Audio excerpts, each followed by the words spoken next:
Olá, gente.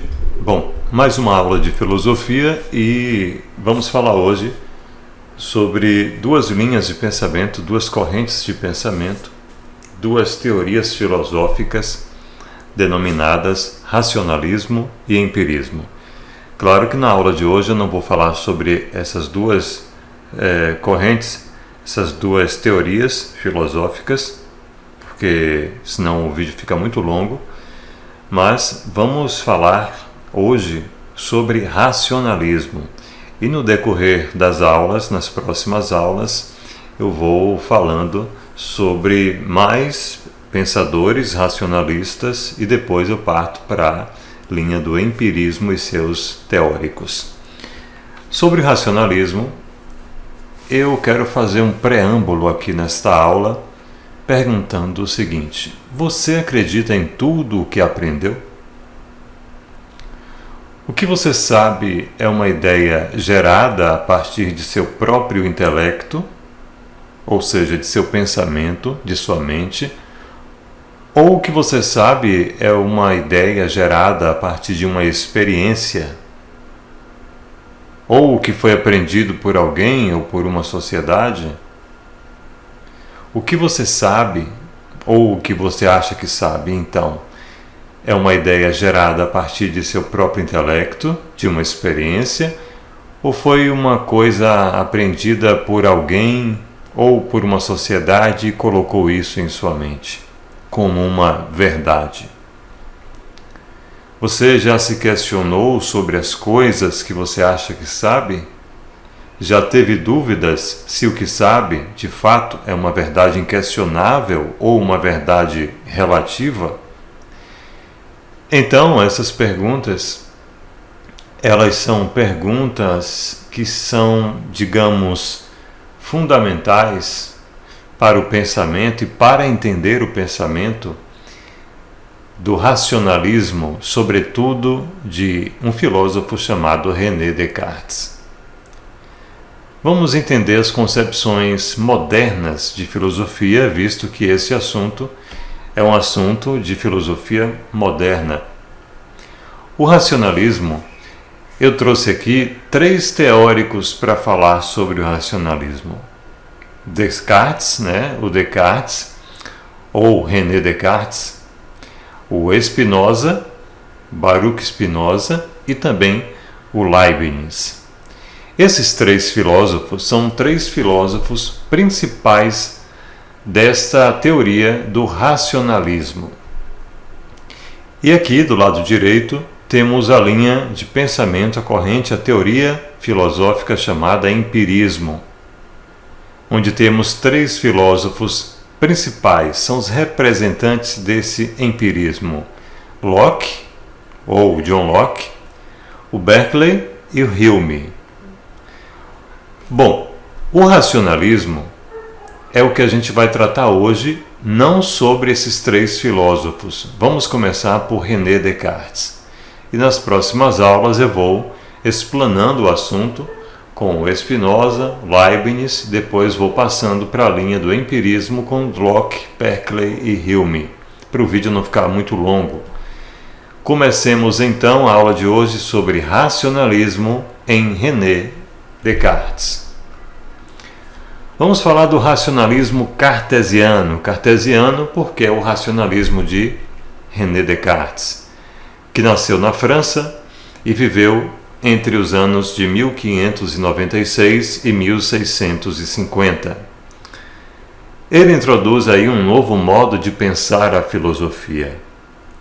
O que podemos conhecer e qual o limite do conhecimento? Essa é a linha base de pensamento para entender o racionalismo de René Descartes. O que é que a gente pode conhecer? E até onde a gente pode conhecer? É um limite ao nosso conhecimento. Verdade, ela deve ser encontrada na razão. Então essa é a crença de René Descartes. Para ele e para os racionalistas em geral, a verdade ela só pode ser encontrada na razão. E aí você pode perguntar: existe outra forma? Existe alguém que pense que a verdade possa ser encontrada fora da razão? Sim. Quando Descartes fala que a verdade só pode ser encontrada na razão e não de outra forma, de todo modo ele está pensando e falando que fora da racionalidade não há uma verdade. Eu vou dar um exemplo aqui para ficar mais fácil o entendimento.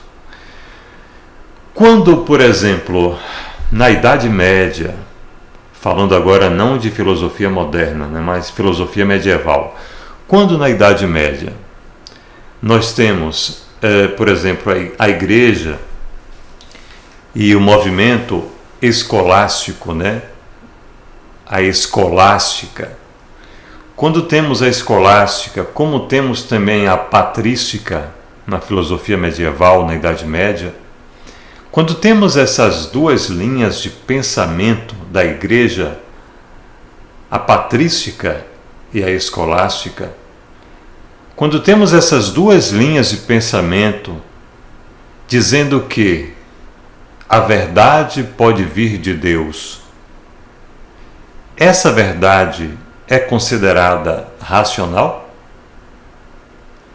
Bom, o que dizia a patrística? A patrística, vocês podem ver isso em aulas futuras que eu vou fazer aqui para vocês sobre filosofia medieval, mas a grosso modo, resumindo, a patrística, ela dizia o seguinte: a verdade, ela é revelada. A verdade é revelada por Deus. Então a verdade vem de Deus através de uma revelação. Então essa revelação divina é de onde vem, é através de que a gente tem a verdade. É através da revelação que é dada por Deus que encontramos a verdade. Essa é a linha de pensamento da Igreja durante a patrística, lá na filosofia na Idade Medieval. E a escolástica, ela diz que a verdade pode ser de Deus, sim, e é de Deus, mas a verdade, ela não necessariamente vem através de uma revelação, mas também pelo estudo da palavra, ou seja, para o escolástico daquela época, para a linha de pensamento escolástica, a verdade que era dada por Deus apenas, ela podia sim ser considerada racional. Então, a escolástica, ela vem defender a verdade divina através da razão.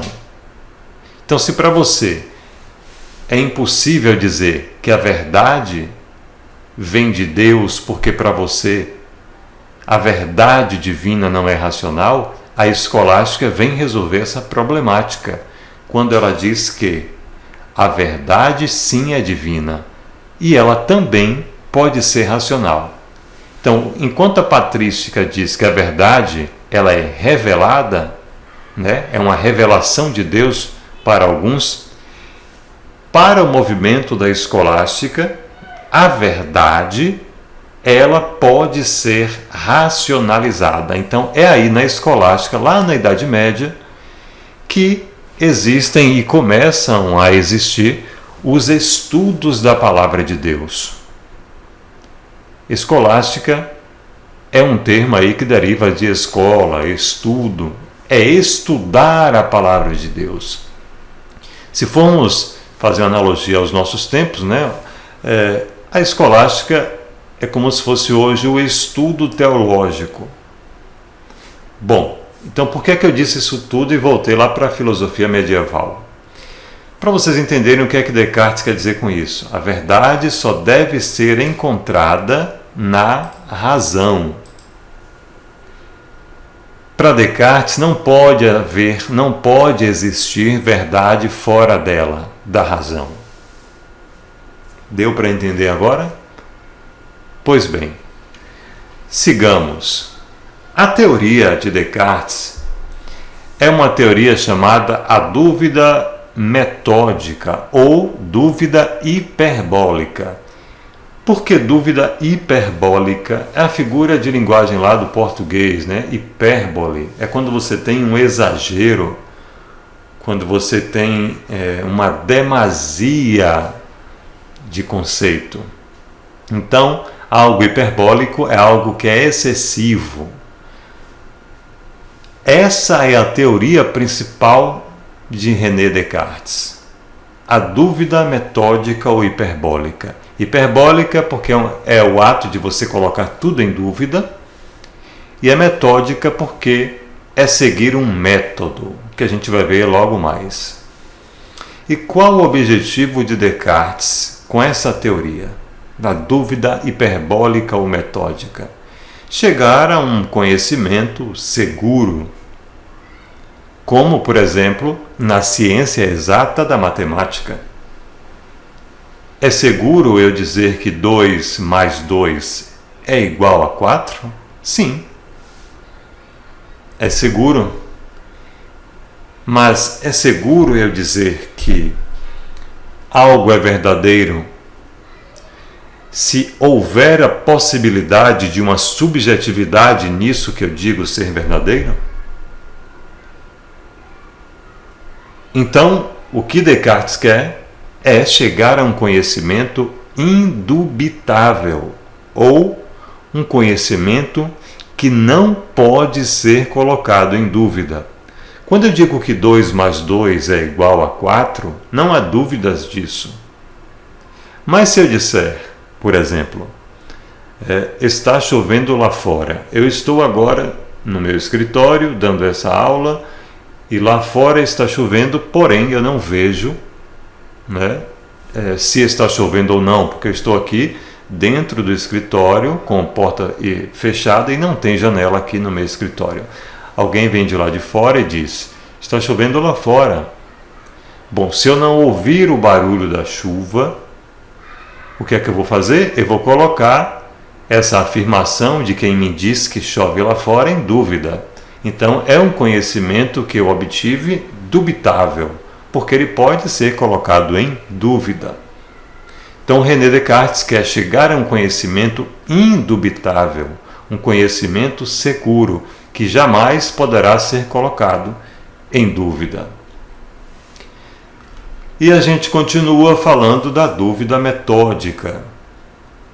Deve-se colocar todo o conhecimento em dúvida. Então, ele está em um contexto histórico, cultural, em que dizia-se que a verdade ela só poderia vir de Deus. René Descartes, ele diz que só é seguro o conhecimento que vem da razão.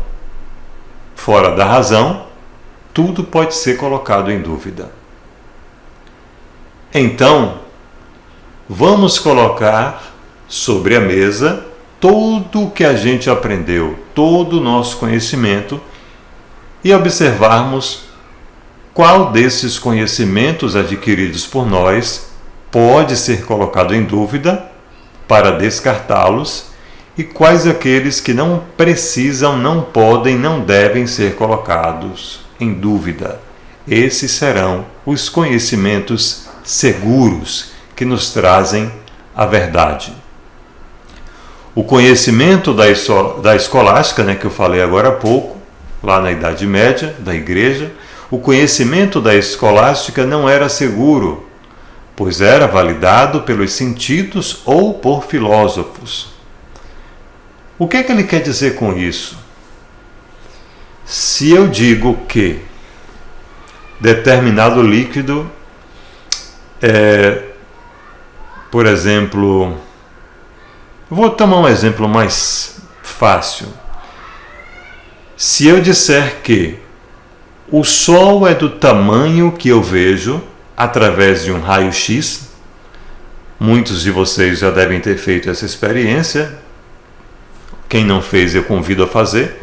Vocês pegam uma radiografia, né, um raio-x, colocam ali à frente de vocês e observem o Sol. A olho nu, dificilmente alguém vai conseguir enxergar a circunferência do Sol. Mas, se vocês colocarem um raio-x para poder olharem o Sol, vocês verão uma circunferência, né? Vocês vão ver essa circunferência perfeitamente, porque o raio-x, a radiografia, ela impede que o raio solar, aqueles raios do Sol, incomodem a nossa visão.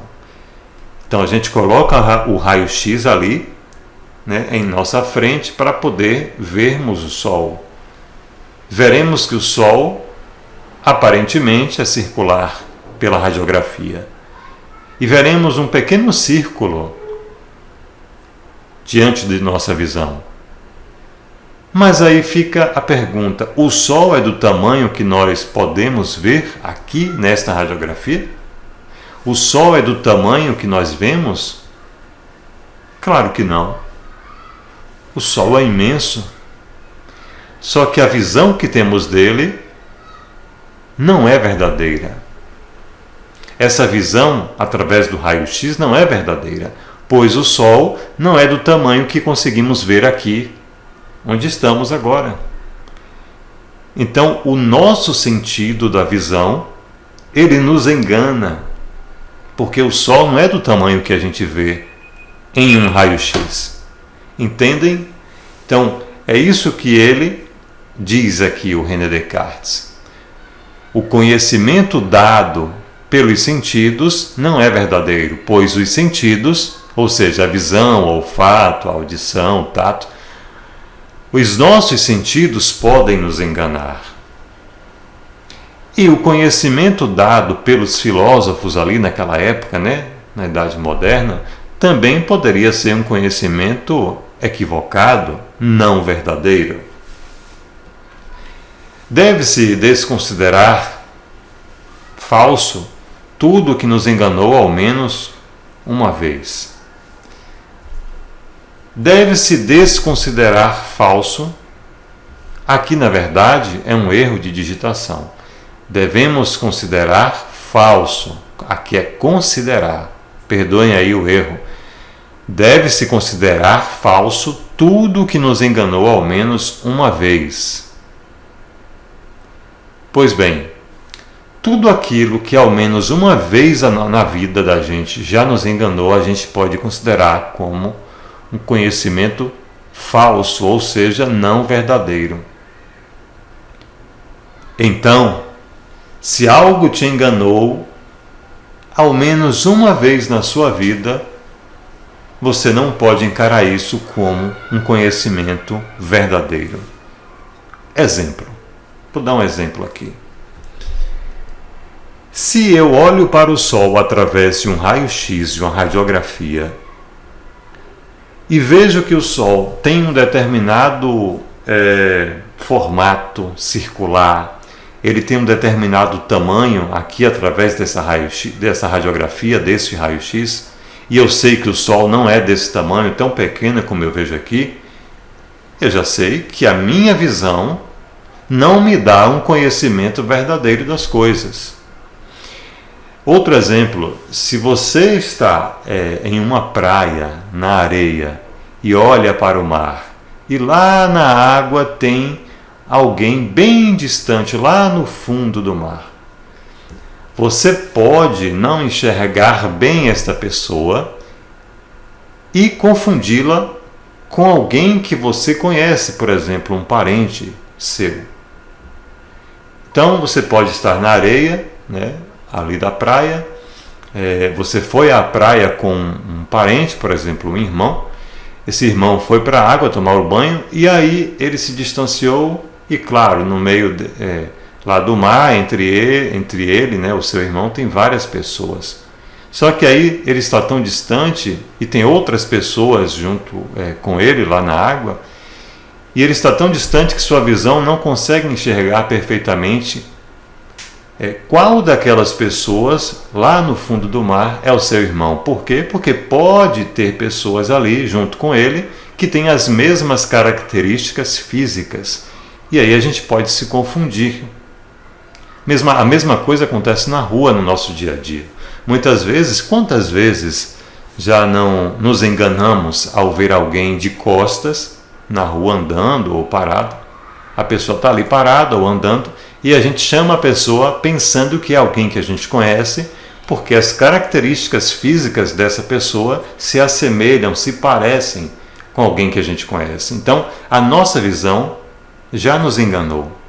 Então, tudo aquilo que nos engana ao menos uma vez não pode ser considerado como conhecimento verdadeiro. Então, os nossos sentidos não podem ser considerados como conhecimentos verdadeiros. O conhecimento que chega através dos nossos sentidos não podem ser considerados verdadeiros porque os nossos sentidos nos enganam. O erro dos sentidos e o argumento dos sonhos fundamentam a dúvida hiperbólica. O erro dos sentidos, eu já falei aqui, né? Os nossos sentidos podem nos enganar, seja a visão, seja o olfato, o tato. E o argumento dos sonhos, que fundamentam a dúvida hiperbólica. Esse argumento dos sonhos, eu vou aqui resumir para não ficar muito extenso o vídeo, é o seguinte: quem garante que nesse momento eu não estamos sonhando? Quantas vezes você já sonhou e nesse sonho você achava que aquilo que estava sendo vivido no sonho era uma realidade, e ao acordar que você percebe que você estava sonhando? O que eu quero dizer é, enquanto estamos sonhando, não temos a consciência de que estamos sonhando. Estamos pensando naquele sonho que aquilo que está sendo vivido no sonho é uma realidade. A gente só se dá conta do sonho quando acordamos. Então, qual é o argumento dos sonhos aqui, de René Descartes? A teoria do argumento dos sonhos é a seguinte: quem garante que nesse momento eu não estou sonhando em que estou gravando esta aula? E quem garante que você nesse momento não está sonhando que está assistindo essa aula? Quem garante que essa suposta realidade que estamos agora vivendo não é mais um sonho? Esse é o argumento dos sonhos que leva à dúvida hiperbólica. E aqui eu trouxe uma gravura que representa o erro dos sentidos. Nela temos um personagem que pensa: como os nossos sentidos nos enganam por vezes, devo supor que nada é aquilo que parece. É o exemplo do sol que eu dei agora há pouco. Então, nós não podemos confiar nos nossos sentidos. E aí, no racionalismo de Descartes, temos aqui a teoria do gênio maligno. Quando vocês perceberem essa teoria do gênio maligno de Descartes, é muito fácil entendê-la. Todo conhecimento obtido pelos sentidos pode ser falso. Isso já foi dito. Qualquer conhecimento que possa ser colocado em dúvida é falso, por isso a dúvida é hiperbólica. Isso também eu já expliquei. A matemática pode ser colocada em dúvida? Vejamos, aí a gente vem para aquele exemplo que eu dei agora há pouco. 2 mais 2, todos nós sabemos que é 4. Então a matemática ela não pode ser colocada em dúvida. O que Descartes quer é isso: chegar a um conhecimento exato, como na matemática. Um conhecimento que jamais poderemos colocar em dúvida. Mas o que é essa teoria do gênio maligno? A teoria do gênio maligno diz o seguinte: sabemos que 2 mais 2 é igual a 4. Isso a gente diz aqui na realidade, e isso a gente pode também sonhar. Porque mesmo sonhando, É difícil ou quase impossível alguém sonhar que 2 mais 2 é igual, por exemplo, a 8, a 5, a 9. Porque você já concebe na sua mente a ideia de que 2 mais 2 é igual a 4. Bom, a teoria do gênio maligno diz a seguinte: e se toda vez que meu intelecto realiza esta operação matemática, um Deus enganador me faz errar? É muito simples entender isso. A teoria do gênio maligno é: quem garante que um gênio, um Deus maligno, me faz pensar que 2 mais 2 é igual a 4? Pode ser que 2 mais 2 não seja 4, sei lá, seja 10, 8, 9. Quem garante que um gênio maligno não me faz pensar o contrário?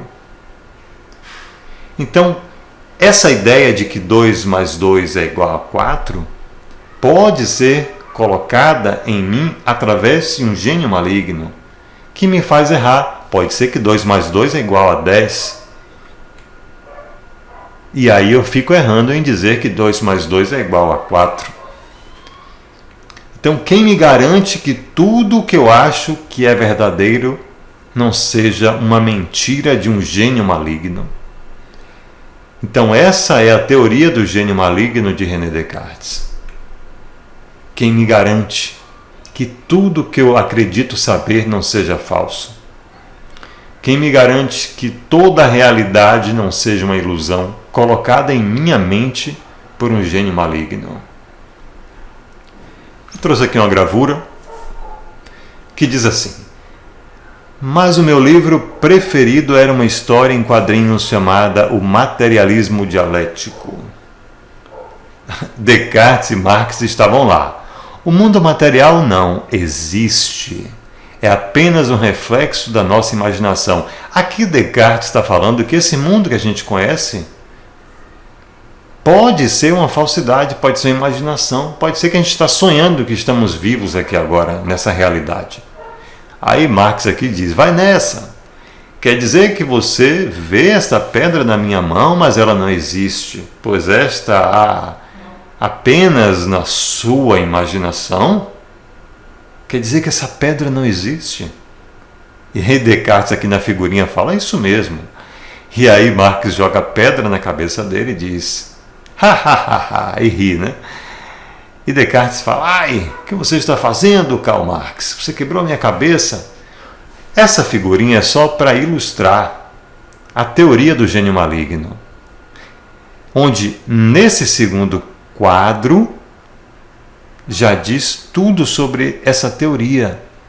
Quem garante que esse mundo material não é apenas uma imaginação? Quem garante que esse mundo não é uma ilusão? Que estamos agora num sonho, como num Big Brother, em que um gênio maligno está nos assistindo?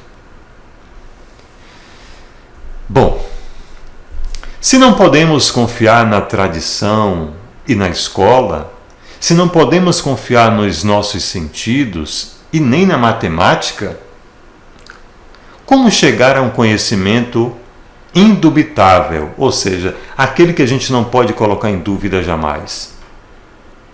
Através das regras do método, ou seja, da dúvida metódica. Então, se tudo pode nos enganar, como é que a gente pode chegar a um conhecimento verdadeiro? É através dessa dúvida metódica. Metódica, como eu disse, segue um método. Então, temos aqui 4 regras do método de René Descartes.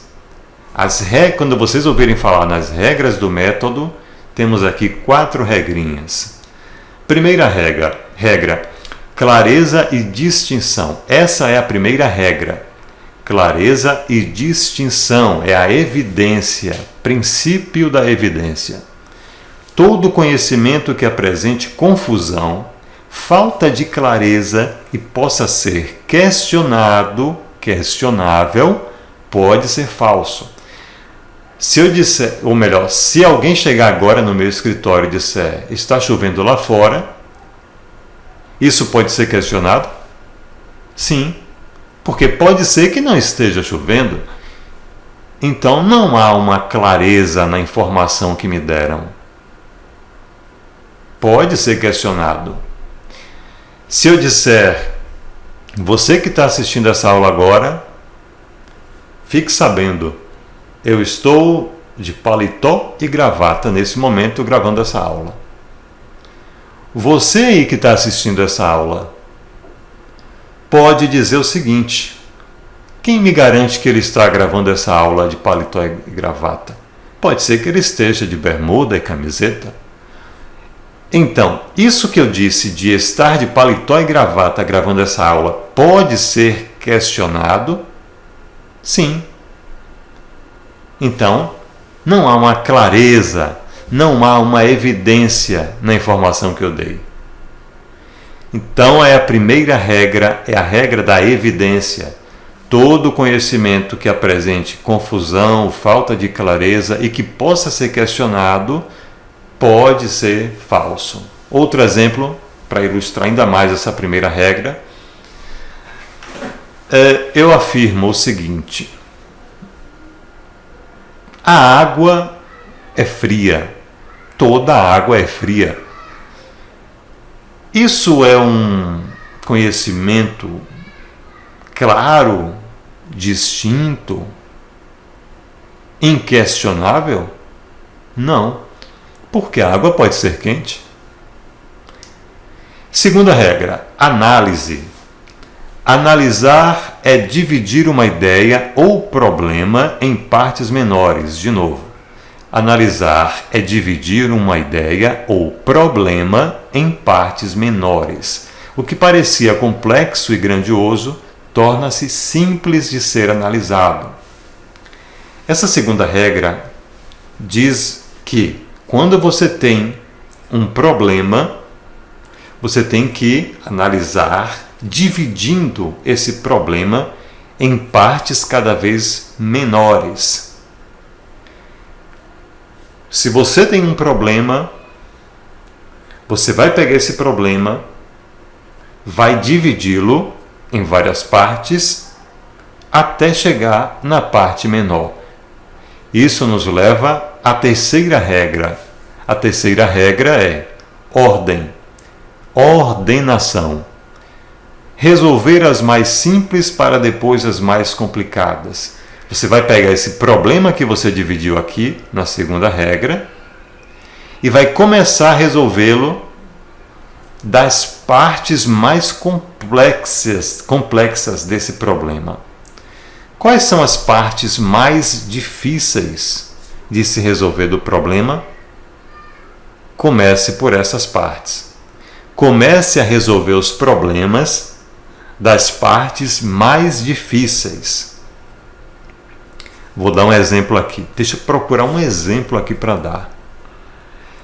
Imaginemos o seguinte: uma pessoa que é uma grande amiga sua, né? Essa amiga, esse amigo, sempre foi considerado por você, não um colega, mas um amigo, porque há uma distinção entre colega e amigo. Você sempre considerou essa pessoa uma pessoa amiga. Daí, essa pessoa, que sempre foi sua amiga, pelo menos você sempre considerou assim, ela vem e diz a você uma coisa que te desagrada. E você fica muito chateado, chateada com isso. E você resolve terminar essa amizade, talvez de anos, por conta disso que a pessoa falou para você. E aí você fica na dúvida, terminar ou não terminar essa amizade de anos? Bom, como resolver isso? Vamos dividir esse problema no método cartesiano. Primeira regra, clareza e distinção. Todo conhecimento que apresente confusão, falta de clareza e que possa ser questionado pode ser falso. Vamos pegar o exemplo aqui que eu disse agora. Eu quero terminar a amizade com meu amigo porque ele me disse uma coisa que me desagradou muito. Só que isso que ele me disse pode ser que eu interpretei de algo maléfico. Pode ser que eu interpretei mal o que ele me disse.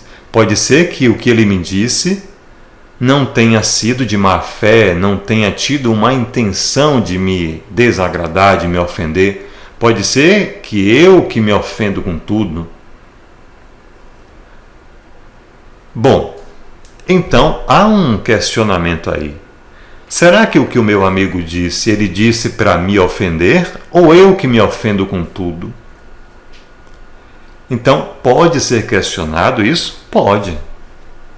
Se pode ser questionado, eu não posso dizer que ele me disse isso para me ofender é verdadeiro. Dizer que ele quis me ofender não pode ser considerada uma afirmação verdadeira da minha parte, porque pode ser que eu que entendi assim, que ele quis me ofender. E, na verdade, ele não quis me ofender. Então, há uma abertura para o questionamento aí. Segunda regra, análise. Analisar é dividir uma ideia ou problema em partes menores. Vamos dividir esse problema. Esse amigo, já fez isso outras vezes? Já me falou coisas que me desagradou outras vezes? Se sim, vamos colocar no papel quantas vezes ele fez e o que ele fez. E vamos do problema maior causado por ele ao problema menor. Vamos dividir em partes. Terceira, ordenação, a terceira regra, ordem. Vamos começar a resolver os problemas maiores para depois os menores. Nesse exemplo que eu dei, hipotético, eu disse que esse amigo me disse uma coisa que me ofendeu. E aí ficou a dúvida. Será que ele quis me ofender ou eu que me ofendi? Eu interpretei errado o que ele disse. Então, vamos colocar em ordem do maior para o menor. Qual a maior causa aí da minha afetação? A maior causa da minha afetação é o desagrado que eu senti. Mas ele fez isso outras vezes? Não, só dessa vez. Isso que ele fez de me falar algo que me desagradou, será que justificaria eu terminar a amizade? Vamos começar das coisas maiores para as menores. Então, esse é um exemplo que não sei se serviu para facilitar o entendimento das regras de René Descartes. E por fim, a quarta e última regra, enumerar. Enumeração. É revisar e repetir o método para evitar erros. Você vai repetir agora a primeira, a segunda e a terceira regra, para você ter a certeza de que o conhecimento é verdadeiro. E para ilustrar isso, eu trouxe aqui um pequeno gráfico. Bom, temos aqui as 4 regras do método que eu acabei de explicar. Do lado esquerdo, aqui, temos os sentimentos, os fenômenos naturais e o pensamento. Sentimentos, fenômenos naturais e pensamento. Primeira regra, evidência. Vamos aceitar aqui agora só o que não pode ser colocado em dúvida. Isso aqui é tipo um funil. Vamos afunilar. O que vai passar? O que passará nesse funil? Só aquilo que não pode ser colocado em dúvida. E aí sobrou o pensamento, por exemplo. E aí a gente pega agora a segunda regra, a divisão. Dividir a dificuldade no maior número de partes possíveis. Ou seja, é a divisão do problema. E vamos estudar cada parte de forma individual. Vamos pegar um problema, uma ideia, isso aqui é representado por uma ideia, é a representação de uma ideia. Vamos pegar essa ideia, esse problema, e vamos dividi-lo em partes. Vamos pegar esse problema aqui e dividi-lo em partes. Parte 1, parte 2, parte 3. Vamos para a terceira regra. Partir dos fatos mais simples para os mais complexos é o princípio da dedução do geral para o particular. Como reto pensar?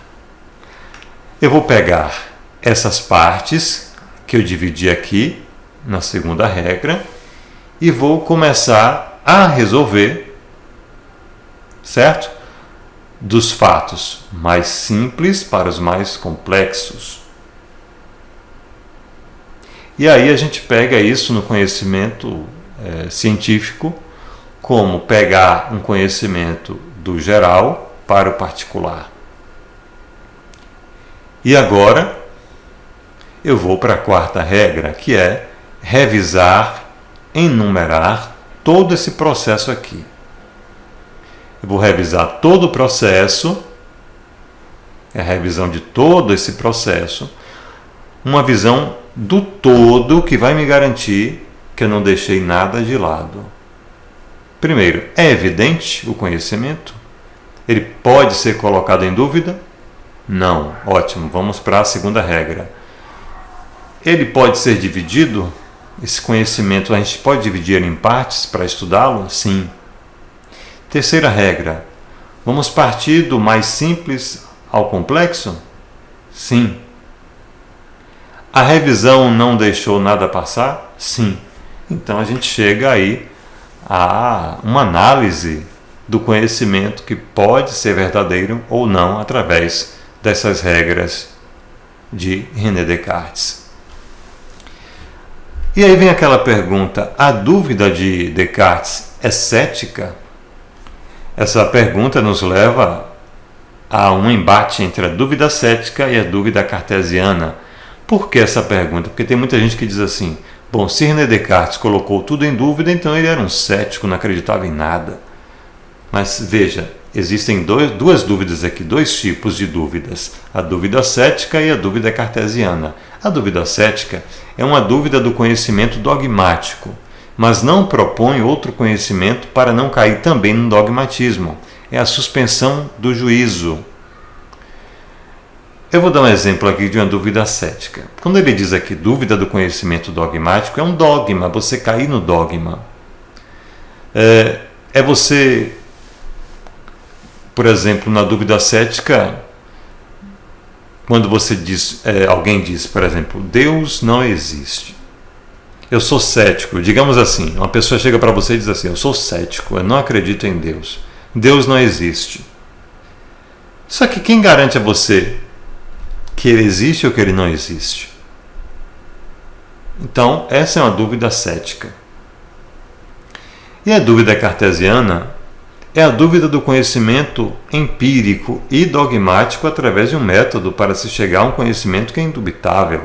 Então, na dúvida de René Descartes, que não é uma dúvida cética, ele põe à prova aquilo que ele duvida. Ele põe à prova como? Através de regras. As regras do método. E eu coloquei aqui uma tirinha para ilustrar, né, isso aqui. O rapaz aqui diz: eu não acredito em verdades absolutas. O homem olha para ele e diz: essa é uma verdade absoluta? E ele fica sem palavras. Então, esse primeiro diz que não acredita em verdades absolutas. Essa afirmação dele, essa crença dele de que não existem verdades absolutas, é uma verdade absoluta? Então, você cai aí na dúvida cética, que é diferente da dúvida cartesiana. A dúvida cartesiana é quando você põe tudo em dúvida, mas você pode colocar à prova aquilo que você duvida, através de regras e métodos elaborados por René Descartes. Portanto, a dúvida cartesiana ela é metódica, porque ela segue regras, ela é voluntária, por não ser natural, mas por partir de uma decisão, ou seja, é você quem decide duvidar de tudo. Então não é uma dúvida natural, a dúvida de René Descartes. Ela é uma dúvida voluntária a partir do momento que você escolhe duvidar. Ela é uma dúvida radical, porque toma como falso todo conhecimento que pode ser questionado. é você radicalizar, colocar tudo em dúvida, para ver aquilo que é dubitável ou indubitável. E essa dúvida de René Descartes é uma dúvida hiperbólica. Como eu disse, coloca tudo em dúvidas. Coloca em dúvidas todo o conhecimento e não apenas um saber. Essa é a dúvida de René Descartes. Então, como chegar a uma certeza segura? Extrair a certeza da própria dúvida. Ele diz que duvidar é pensar. Portanto, enquanto duvidamos, pensamos. Quando a gente está duvidando, a gente não pensa? Sim. E isso garante uma certeza. Se somos nós que duvidamos das coisas, estamos pensando. Se pensamos, existimos, pois é um eu que duvida. Entendem? Ele diz que, enquanto a gente duvida, a gente pensa. E o ato de pensar garante a nossa existência. Por quê? Porque é um eu, um ser que duvida. E aí vem a primeira certeza de Descartes. Penso, logo existo. Então, para ele, duvidar é pensar, pensar é existir. Existir garante uma verdade, de que ele existe. A verdade é, ele existe. É a primeira certeza de René Descartes. Penso, logo existo. E aí chegamos a uma pergunta feita por muitas pessoas que estudam Descartes. Descartes era ateu? Ele acreditava em Deus? Já que ele duvidava de tudo, e ele dizia que o conhecimento só pode vir através da razão? Deus é um conhecimento que pode ser tido como racional? Alguém pode provar Deus? Então, Deus é um conhecimento racional? Então, muita gente diz, Descartes era ateu, porque se ele dizia que a verdade só vem através da racionalidade, ele não acreditava em Deus. Porque você não pode provar Deus através da razão, da racionalidade. Vamos esclarecer isso. A existência de Deus para René Descartes. Ele foi acusado de ateísmo e, para provar que ele não era ateu, ele escreveu essa obra chamada Meditações Metafísicas. Nessa obra, muito interessante, ele prova a existência de Deus de forma que ele considera racional. Então ele não era ateu. Para provar que não era ateu, ele fez essa obra, Meditações Metafísicas. E aí existem dois argumentos que provam a existência de Deus em Descartes. Primeiro argumento, a ideia de perfeição. Esta ideia só existe em nós porque um ser perfeito imprimiu-a em nós, seres imperfeitos e finitos. Vamos esclarecer esse primeiro argumento aqui de René Descartes. O que é que ele está dizendo? Essa ideia de perfeição, porque Deus é perfeito, essa ideia de perfeição, essa ideia de Deus, só está em nossa mente porque alguém colocou essa ideia em nós. E aí você vai dizer, foi minha mãe, foi meu pai, foi minha tia, foi minha família. É uma ideia colocada pela sociedade, certo? Mas quem colocou primeiramente a ideia de Deus? Vamos imaginar aqui, vamos fazer uma situação hipotética. Quem colocou no primeiro ser humano a ideia de Deus para essa ideia ser reproduzida até os nossos dias? Então, esse primeiro argumento de René Descartes para provar a existência de Deus de forma racional é o seguinte: a ideia de um ser perfeito como Deus só existe em nosso intelecto, só existe em nossa mente porque alguém colocou. E nós somos imperfeitos, cheios de falhas, somos seres finitos, nós morremos, nós perecemos. Então, como pode a ideia de uma perfeição ser colocada num ser imperfeito. Um ser imperfeito como nós só poderia gerar coisas imperfeitas. Como pode existir a ideia de perfeição em seres imperfeitos? O imperfeito pode gerar o perfeito? É mais ou menos isso. O imperfeito pode gerar o perfeito? Não. O imperfeito só vai gerar imperfeição. Mas o perfeito pode gerar seres imperfeitos, se ele quiser? Pode. O que René Descartes fala é: a ideia de perfeição só está em nossa mente porque um ser perfeito colocou essa ideia em nós. Se a gente consegue pensar Deus em um Deus, é porque um Deus colocou essa ideia de um Deus em nós. Isso prova a existência de Deus de forma racional para René Descartes.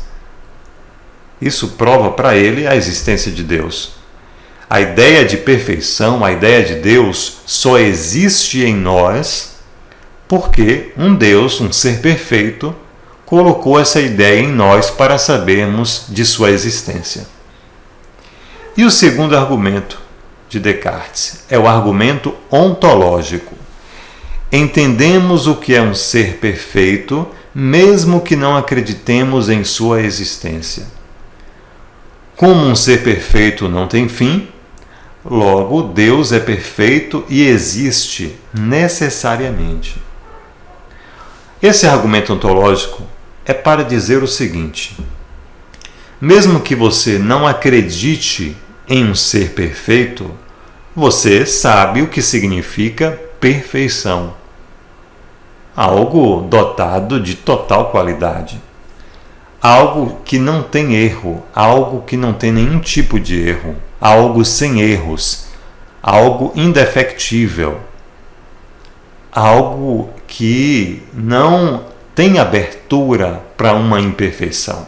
Mesmo que você não acredite na ideia de perfeição divina, mesmo que você não acredite em Deus, esse conceito de Deus, perfeição, está em sua mente.